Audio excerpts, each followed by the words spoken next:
So guys, before we proceed sa ating topic mga idol, baka po pwedeng hingin ko po ang tulong nyo mga idols, na kung sino man po ang nakakakita ng mga post ko sa Meta at video ko sa YouTube, baka po pwedeng pakishare na ng mga idols para po malabanan ng channel and pages ko ang pananabutahin nila sa algorithm ko.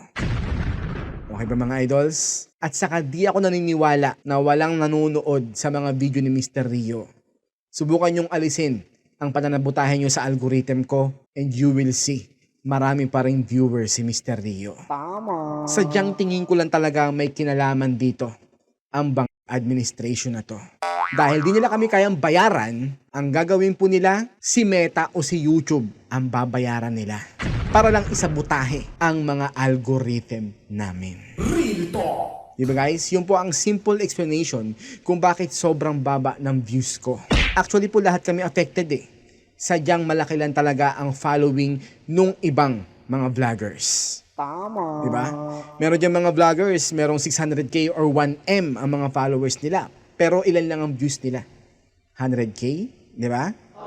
Ano yun? 10% ng kabuuang bilang ng mga subscribers or followers nila. Tama. Diba?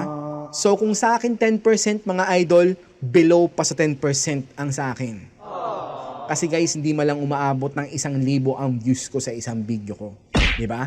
Very challenging ang buhay ngayon ng mga political vloggers. Kaya nga guys, parang wala ng parang wala ng future sa political vlogging dahil sa ginagawang pananabutahe sa mga algorithm namin. Tama. So guys, yun lang po ang hingin ko po sa inyong tulong. Di po ako manlilimos sa inyo gaya ng mga ibang mga vloggers dyan. Okay? Hindi ko po gagawin yun mga idols. So yun lang po ang hihingin ko po sa inyong tulong. Pakishare na lang po ang mga video ko kung nakikita nyo mga idols. Meron pang mga ilan nakakakita ng mga post ko, ng mga video ko. Mga nasa 1,000 plus pa yon. So pag share nyo yung mga idol, meron pang ibang makakakita. So, pwede pang mag times 1,000 yun. Okay ba mga idols? So, maraming salamat in advance sa inyong lahat mga idols.